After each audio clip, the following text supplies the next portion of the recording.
আজকে আমরা আলোচনা করব বাংলা সাহিত্যের মধ্যযুগ নিয়ে। মধ্যযুগ থেকে প্রাইমারি এবং নিবন্ধন পরীক্ষায় কী ধরনের প্রশ্নগুলো হয়ে থাকে আমরা সেগুলো নিয়ে আজকে আলোচনা করব। প্রথম প্রশ্ন, কোন দুজন আরাকান রাজসভার কবি? আরাকান রাজসভার কবি মহাকবি আলাউল ও দৌলত কাজী।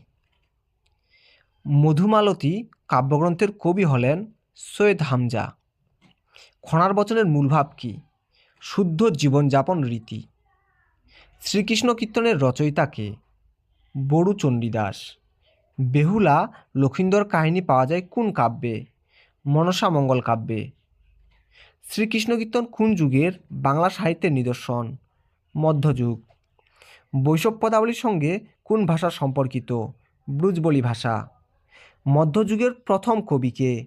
বড়ু চণ্ডীদাস। সই কেমনে ধরিব হিয়া, আমার বধুয়া আন আমার বাড়ি দিয়া। লিখেছেন চণ্ডীদাস। কবি কঙ্কন কার উপাধি? মুকুন্দরাম চক্রবর্তী।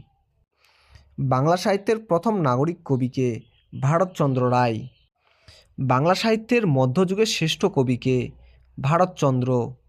কোনটি মর্ষিয়া সাহিত্য? জঙ্গনামা। পুঁথি সাহিত্যের ভাষা কিরূপ?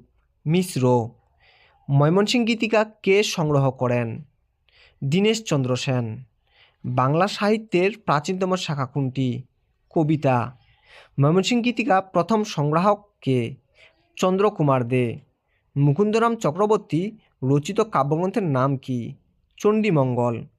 ইউসুফ জুলেখা প্রণয়কাব্য অনুবাদ করেন শাহ মোহাম্মদ শগীর।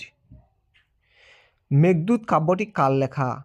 মেঘদূত কাব্য কালিদাস।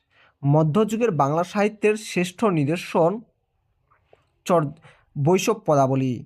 বিদ্যাপতি কথাকার কবি ছিল? মিথিলার। ব্রজবলির প্রবর্তক বা স্রষ্টা কে? বিদ্যাপতি।